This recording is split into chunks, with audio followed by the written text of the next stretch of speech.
Right, here we are on the inside of the bus. I'm going to talk about the front half, where most of the items are. I'm going to finish up, I talked a little bit about the wood stove before. I did want to mention that there's a cooktop to it. So here on the surface it will cook food, cast iron pots, Dutch ovens, things like that. And this thing here is just a wire rack, but it makes a great toaster. You just put bread on here and it toasts it faster than a toaster would once the stove is hot enough. And this here is the thermostat, and it's supposed to be somewhere in this middle zone. And if it's too high, then you know you need to tame down the fresh air. And then there's this damper here, which slows down the heat escape, so then it can absorb into the bricks better. You want to have it completely open, straight up, when you're starting the fire, so smoke doesn't stay behind until it gets hot enough. Then it'll have no excuse except to go up. See, there on the walls here, there are these brick cement boards for safety, just absorbing the heat, deferring the heat from, say, the wood right here. And there's an inch gap in between, which is pretty much what you're supposed to do. Now onto the toilet. Let me get some better light in here.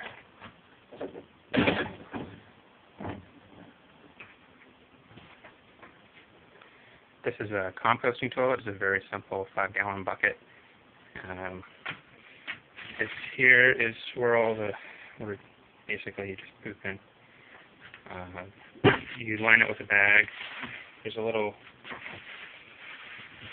cutout in the front for a funnel. And look how it goes. This funnel goes in the front, and that actually diverts the urine into the separate jugs. And this is just an orange juice container that I've used. And this is a very basic setup. You can replace this whole cubicle spot with something more elaborate, like an actual commercial composting toilet, something that's been engineered. Basically how it works, there's a little compartment down there in the toilet lid. You start with the funnel, put it in here, lay that in. It's going to be kind of hard to see.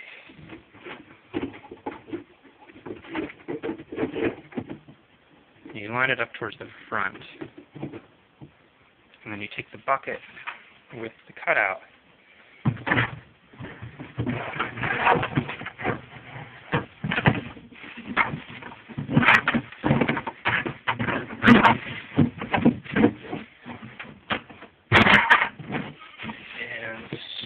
there you go. So you just make sure that the bag is all the way in, and then the funnel is forward enough. You just shut the lid, and you just make sure that the funnel is close enough. This is a special oval-shaped toilet seat, so it can accommodate the funnel. And then basically you do your business in here, and if it's number 2, which goes in the bag, you have, let's say, wood ash. During the winter there's wood ash from the wood stove. You just take some and however much you need to cover it up. You just completely cover it up, and then pretty much the smell goes away. But you do want to having the diversion helps, because when the pee and the poo mix together, then it encourages a different type of bacteria growth, which smells even worse than just the poo bacteria. The window here is tinted. It's an emergency window. And I had plans on putting a curtain right here, just for privacy's sake. some toilet paper. And if it's during other seasons, instead of using a wood ash, you might get sawdust. You can get peat moss from a garden store, and that'll work just as well. It'll absorb it. So here, the next thing is the sink. Before I actually operate it, I want to show the components. It's a stainless steel countertop. Let's see. Down here, the drain just goes straight into this 5-gallon bucket. And it's just a basic bucket, a little hose. And once it fills up, and you got to keep an eye on this so it doesn't overflow. But once it gets high enough, then you just disconnect the hose and carry the bucket outside and just dump it somewhere in the bushes or whatever for the gray water. Over here is the actual storage tank. It's a 55-gallon food-grade barrel. There's 2 pumps. You probably can't see the other pump in the back, but 2 pumps, one for pumping water in and one for pumping water out. Right now there's a connection, a hose connection on the outside, which can send pressurized water in, and then there's a place where you can put a pipe if you want to go through and have the option of either hose water, or here's actually a bucket. You just go somewhere and you get this bucket filled up, and you get a couple of them. You get 2 of them at a time, and then you fill them 10 gallons at a time, and as long as it's close enough to the vehicle, then it's not that hard to fill this up in about 20 minutes. And then that'll last. Other than bathing, then it'll probably last a week or so, depending on the number of people. I'm assuming if it's 4 adults, then probably a week and a half. So then there's this hose here, which is for sucking up the water to fill up the tank. So I already filled up this tank, this bucket, with water, fresh water from a hose, from a spigot from a house. And then you just put the hose in. And over here, how you control all this, I just made it it's using the 12-volt wiring, and these pumps under here are 12 volts. So they're hooked up to the solar batteries. And there's 2 switches. One is an on-off switch, and then one is a direction, which pump. This switch is the pump. The one over here just says sink. So when you want to actually have water come out of the sink, you just put it that way. But to fill up the tank, you flip it over to the left. Since this is already in all the way, and you turn this on, and then I'll show you how that works.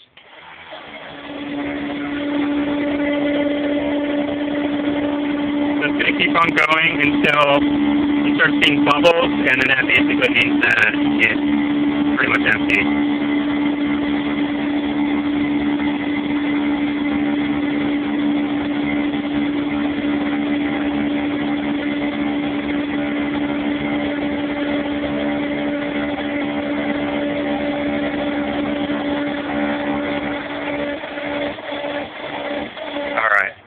So there's a little bit more, and you can move the bucket around and get all the last bits, but that's the gist of it.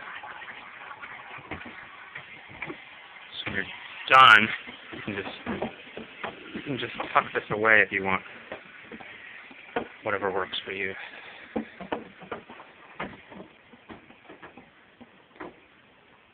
And then, if you want to actually dispense the water, if you want to use the sink, I had to modify the faucet here, so it's always on. I put it over on the left. There is no hot. It's just cold water, so you always have it on the up and to the left. And then flip this back so the wiring says to go to the switch will turn on the outlet. We'll try that out.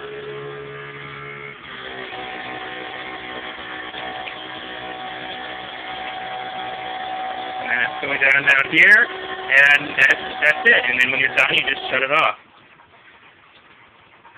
Okay, so that's the sink.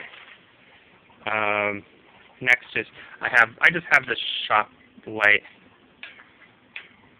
for the ceiling light, and I might put it somewhere up here, hook it up to this little bar on the hatch. When the hatch is closed, it actually works pretty well to light up at least half of the bus, and then I just carry it around to the back when needed. There are no other ceiling lights. These are the lights in the back that are the factory lights for the bus, and they do turn on, but you have to have the key in the ignition, and they actually use the starter batteries instead. But you can theoretically see there's this channel here. Somehow, if you get that disassembled, take the bolts off, and rewire that, then and add a little switch there per light. Or you can take the light and move it, put it somewhere around here or somewhere else. You can just take it out. And I actually did that with this bed. I took a light, and this is like a night light. It helps me read whatever at night. You just flip the switch and it turns on. And the actual wiring is back here. And my kids were old enough that I wasn't really concerned about touching wiring. Theoretically, you could just wrap it in some sort of conduit or something. And that just goes down as dual junction boxes, and it gets routed back under the beds to the back of the batteries. The same thing here, as the switches here go for the pumps, and then it goes down, and there's wiring right here that goes to the pumps. Anyway, so that's the light and the wiring. There are two large shelves, one all the way across the sink. It's held together by this angle iron. It's bolted in a couple of different spots. I've had this here for about 9 months, and it's still holding. I've stacked it packed with books, anything heavy, and it's still really strong, so it's not going anywhere. It bolted down in the places where it's the actual frame, so it's sturdy as can be. But I'll get a little better view of it over from here. So I have the one on the left for above the sink for dishes, light pots, not cast iron. That would be a concern. So I'm going to put the cast iron stuff somewhere else. And over here would be where I put my food. So this would be like the food pantry. Bagged, dry items, canned items. And then here is the dinette. That's just a trash can over there that I put up. It's 6 people. It still has the buckle. These are the original seats, the original benches for the bus. I thought that since I had it, I may as well reuse it. The seat belts work, so when you buckle it in, that's how other people would sit. So there's the driver's seat, there's 3 here, another 3, 7, and then back there's another 2, so 9 people can safely ride in this thing. What else?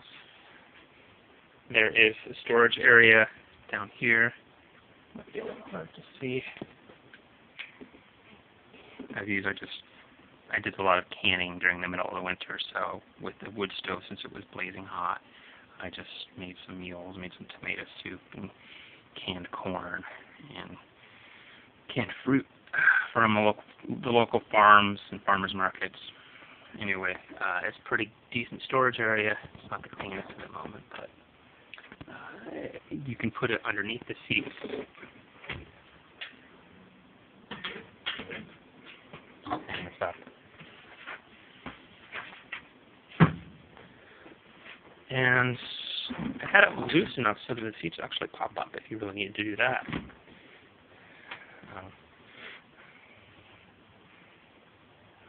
So over here on this side, this is the other side. The wood stove on the wall here, behind it, I had a propane stove for a bit, stove and oven, and I decided to not go with that. Just because I had the wood stove and that was going to be fine enough, and then I was also going to cook outside during the summer and not cook in here where it'll get really hot. but there's room for one. If the wood stove doesn't make any sense, then propane stove can go right there. And here is a shelf. So what I ended up using this whole area right here for was storage. I had large bulk bags, 50-pound bags of rice and beans and oats and things like that. And so there's a couple of shelf on the top, shelf down there, and these are just little loose boards. And then down here, under there, another big storage area. This tabletop is loose. It's not nailed down. So I ended up, for a while, using this spot right here for doing laundry. I had a bucket and a little plunger agitator thing, and a wringer, and just did our laundry that way. And then when the wood stove was running, I had this clothesline in here, and I just ran it across and had it hooked through here, all the way around, all the way up to the wood stove, and then back. Hooked it up against the wall.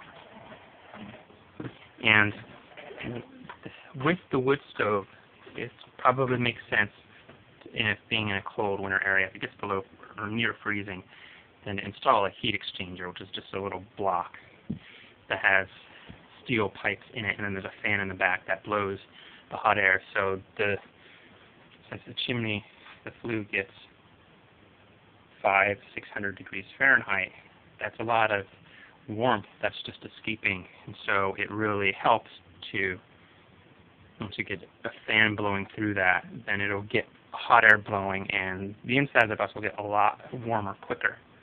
So that's something I ended up improvising and made one out of sheet metal and a 5-gallon steel bucket, but it was just a hack job, and it only lasted a couple of months. But they have them at stores like Tractor Supply or wherever. So, and then some of the things I have over here, I started working on screens that fit the window. You put them on the outside and then somehow bolt tie them down or bolt them down, or I used just duct tape, which worked for a couple of months, as long as I wasn't driving around, which is once I was stationary. I do have the service manuals for the bus itself. So this is the powertrain and the drivetrain, the engine and the transmission. And this is from Ford. I didn't do anything with the engine or the transmission. It's been pretty fine. But then here's one for the body and the chassis.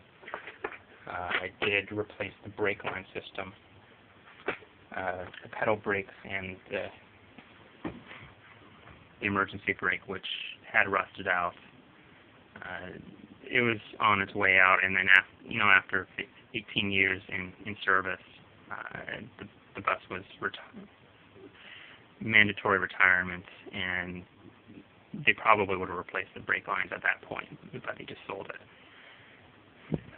But I got that replaced, and the brakes work really well, and the bus will halt fast. So over here is a microwave. I used it for a while with the solar. It works fine during the warm months. If you're in a very cold area where there's a lot of snow and overcast, like in upstate New York during the winter, it really does not make sense to use a microwave. And at that point, it's going to be cold enough that you're going to have the wood stove on, so you just cook with the wood stove pretty quickly. And I have this. This is a chest freezer, but I realized there's supposed to be a dial here, but I have it manually tweaked, these pliers, or just replaced the knob or whatever. There is a refrigerate setting. So I realized, I did some research, and these are thicker walls, thicker insulation, and because it opens at the top, When you open it to get food out, cold air doesn't come out so quickly. Whereas a conventional fridge that is a door that opens frontwise, you'll lose a lot of the coldness, and then the walls are even thinner on those type of compact fridges. So this uses significantly less power. This probably uses about a fifth of the power of a normal fridge, and it's still pretty big. It's a rack, and it is a little clumsy storing food and stuff, but it'd always probably put in some plastic shelves or something on the inside. There are outlets over here. I put in a switch to actually shut off the fridge, but it's so infrequent, there's really no reason to have the switch at this point. And there are 4 outlets. One goes to the shock lamp, one would go to the fridge, one to the microwave, and then one more for a computer or DVD player or something that you're watching at the table. Over here, I have some racks, coat racks, I put together. I needed the framing to hold the fridge up, and also to hold this bar. So once you get in, it's steps walking in. You might have something here that you want to be able to get easy access to. Like if you have a solar shower, you might put shampoo or whatever here. There's some little racks, umbrella that I have. And then it's just plenty for 3 or 4 people for a season, and then you can have your other seasonal stuff packed away. Yeah. And there's a little broom over here, and there's a little thing to hold onto it. So whenever you want to just sweep the floor and just brush it off front, that's fine. There's a compartment in the front, kind of like a glove box, but there's no door to it. I wouldn't store anything important like registration or anything. But whatever would fit in here, full tools or something that I won't have access to.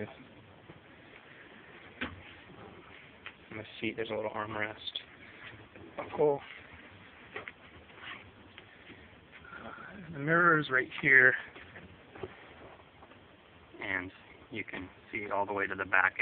I did make the layout so I could see out the back window a little bit. There are the windows over here, or the mirrors over here, and that helps. And then there's the front mirrors, which might help you even more. But I want to be able to at least see out the back a little bit, just in case. And obviously I would turn around and look like this, and then I might just stop, put the brake on, run to the back, make sure I'm not running into anything. There is, and then this is the handle that shuts the door. And you lock it like that, and then the only way to open it up from the outside is the key. But then it's just this electronic thing. It's a little pump that pops it up. The windshield right now is cracked. Once the winter hit, really bad sub-zero winter storms in upstate New York, it started hairline cracking, and from the driving back to New Jersey, it got worse, and it's like this right now. So for a long drive, it would make sense to get that replaced, but I could probably drive around for a bit without much issue. And the replacement for that, I was quoted, was about $250. There's a little light control box that just shows you what lights are on, and would actually indicate to you if any of the rear lights are not functional, or what's operating when you turn the turn signal or whatever.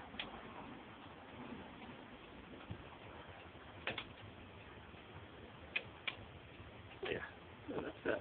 And there's a little compartment right here, which is where I have the registration and everything. It opens up. And I have just whatever, not the title. I wouldn't normally put the title here, but the registration. And then I happen to have a spare key That might be worth hiding somewhere. I have 2 keys. And then I think that's it for the bus. So yeah, alright, enjoy.